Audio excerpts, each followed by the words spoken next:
How's it going, everyone? It's Sam. I just bought 0.1 Bitcoin here today, and I think it's a pretty significant amount. Keep in mind, I've been buying Bitcoin for a long time. I'm never going to say how much I have, of course, because we're in crypto. You don't talk about that. But I think there are some people out there that could buy 0.1 Bitcoin, but they don't think it's significant, right? They hear about 1 Bitcoin, they think, I need to buy $70,000 worth. That's not the case. I'll explain why that is. We're also going to get Connor's top 3 coin picks. Connor, thanks for coming on. That's all right. I mean, it's so cold. So cold. It's so cold. Some of you guys may or may not know, I live in Dubai, so the weather is significantly nicer, let's say. Yeah. I mean, it's nice here. It's a nice place to live, but oh my God, look at this. Cold. It's freezing cold. We have the winter jackets on. But let's talk about Bitcoin. So, why do I talk about 0.1 Bitcoin? Why is 0.1 Bitcoin significant? Well, if you go on Bitcoin Rich List, there's about 5 million wallets that hold 0.1 Bitcoin. And a lot of people think, oh, okay, there's 5 million people. No, there's 1 to 2 million people, because a lot of people have multiple wallets. I know I have multiple wallets. Connor has multiple wallets. I got like 40. Yeah, yeah. After a while, you just start using more platforms. You have Bitcoin in different places. So there are 1 to 2 million people probably that have 0.1 Bitcoin. That's the top 1% of the top 1%. And now we have another person joining us here. But this is a significant amount. $7,000. Most people can't buy an asset that's $7,000 in price, right? At least not like a speculative asset. And most people can't do that one time. It was a lot easier 6 months ago, a year ago, right? We were talking about Bitcoin, Connor and I, at the bottom of the bear market, continuing to dollar cost average. Then it will cost $1,500. Now it's $7,000. In a year, it's probably going to be $15,000, $20,000 to buy 0.1 Bitcoin. And it's becoming exponentially harder too, because we have the Bitcoin ETFs that keep on swallowing up more Bitcoin. We have large entities like the third largest wallet that bought 700 Bitcoin this week. Could be Robinhood. We have Mr. 100 buying 3,000 Bitcoin this week. Who do you reckon Mr. 100 is? I would guess some government overseas. Yeah? Yeah, but I'm not sure who. What about you? No idea. No idea. I was trying to hope that you got an answer for that. I mean, it's difficult because even when you look at Jeff Bezos, right? Like, you would have to be that level of rich to buy that amount of Bitcoin or close to that level, right? You have to have probably $50 billion or more, because who has $4 billion worth of liquidity, right? And they just keep on buying no matter the price. They don't care. They just keep on buying. So I'm guessing it's some government. Could be Russia. Could be. And we've heard rumors that they might be buying Bitcoin. The problem is there's just not much to go around either. There's 1.5 million Bitcoin left on exchanges. So yeah, I bought some today. I'm going to keep on buying some. I'm going to keep on accumulating, because I realized that, yeah, I could keep cash, but it's becoming less and less valuable. When you look at the assets that we really want to buy, houses, stocks, crypto, it's all becoming more expensive. And a funny thing is, there was a chart that was put out by Kansas City Cattle. It's been circulated around. The cost of the average home back in 2016, something like $288,000. It was 646 Bitcoin. Then a cycle later, 2020, it was $330,000 or 45 Bitcoin. Then 4 years later, 2024, 6 Bitcoin or 430,000. So it continues to become more and more expensive in US dollar terms, but it goes down by a factor of 1 factor or a factor of 10, whatever. It goes down by 10x every single cycle. So that 0.1 Bitcoin might be able to put a down payment on a house, because a house might be 0.6 Bitcoin next cycle. I know it sounds crazy, but that's how it's gone the last couple cycles. Now, I think that's enough about Bitcoin. Connor, let's talk about some altcoins. What are you buying? What do you think has potential right now?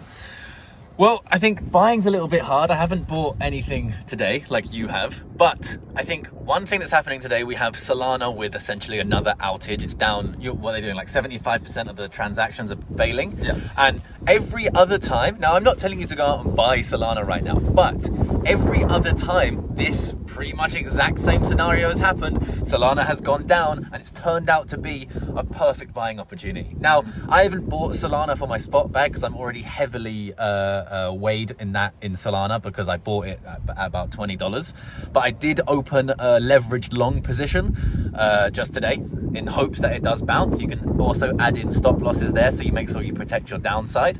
But yeah, so Solana could be a great opportunity. If at like $200 you are thinking, damn, I really wish I bought Solana, now is your opportunity. Buy when the market is scared. Don't buy when the market is euphoric. And you need to understand with that sentence, I understand the risks involved. I understand with my trade, for example, that Solana could go to $100 literally tomorrow. It could happen. And you need to understand that it could probably go lower than that in far quicker than anyone can imagine. Do you know what I mean? Like the volatility is absolutely insane.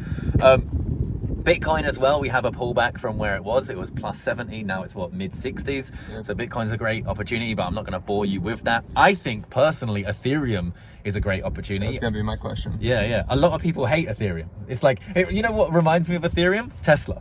Right now, the entire market hates Tesla. Not people who invest in Tesla, but like TikTok, YouTube. If you go on these places, the general consensus of Tesla is it's crap, right? That is like, if you go on TikTok right now, everyone says it's crap, the cars are crap, all of this, unless it's like Tesla focused channels, right? Just the general consensus. And we have the same thing with Ethereum. If I talk about Ethereum on my channel, more than 50% of the Ethereum comments, more than like 70, 80% of the comments that are based on Ethereum are saying how crap it is, how great Solana is and how crap Ethereum is. Ethereum literally is the backbone of the entire crypto market, right? It's got most of the TVL, most of the developers. Yeah. It's an incredible piece of technology. Incredible. Yes, it's expensive. Yes, it's slow, but don't forget about how incredible it actually is. And I hate using Ethereum. I hate it, but because of the market, because of the way everyone is discounting it, I think it's a good opportunity. And it's my belief that eventually we will get an Ethereum ETF. I think the Ethereum ETF will take longer than what people expect. So we'll get more downwards price action where people think, oh, it's not going to happen. And then all of a sudden it happens. But Bitcoin, Solana, Ethereum, all big projects that show opportunity in today's market. There's a project that me and Sam spoke about quite heavily in the bear market called QuantumX. This is, they're trying to create a quantum resistant blockchain, which I think is awesome. You should check them out. They're doing incredibly well recently. That's one of the projects I'm watching. And then also right now on a pullback, if you've watched my channel, if you haven't, do head down to the description. There will be a link to my channel down there. But I have a portfolio that I base on strong bounce crypto. So cryptos that against a market that pushes down, when the market turns, which we're seeing right now when we're filming this video, the market seems to be turning. So go on CoinMarketCap right now and see the cryptos and the altcoins that are bouncing really hard against the market. We saw that with SUI, S-U-I. This is one of the positions that I've built in my personal and public portfolios, and that has done incredibly well. Trading that as well on the leverage market has done incredibly well, and it always, maybe this time it does or maybe this time it doesn't, but it has so far always bounced really hard with the market. So those are the sort of cryptos I'll be looking out for. Yeah, I appreciate it. You know, I focus mostly on Bitcoin, but there are always cryptos that we're investing in that are a little bit smaller. We had one just a few days ago that did a 20x, right? So yeah, I mean, there are lots of opportunities, but my portfolio is weighted down by Bitcoin. So when we have drawbacks like we've seen over the last week, I just see it as an opportunity to get some more cheap Bitcoin. Doesn't affect my long-term view at all. But Connor, thanks so much for joining us on the channel. No worries. His links underneath the video. Also, there are links to MargX and to CoinW too, in case you want to start trading some cryptocurrency. I appreciate it. The audio is probably not as good. And you know, I had to give up the spotlight a little bit to Connor as well. But appreciate you guys watching, and we'll see you in the next one. Bye. Peace.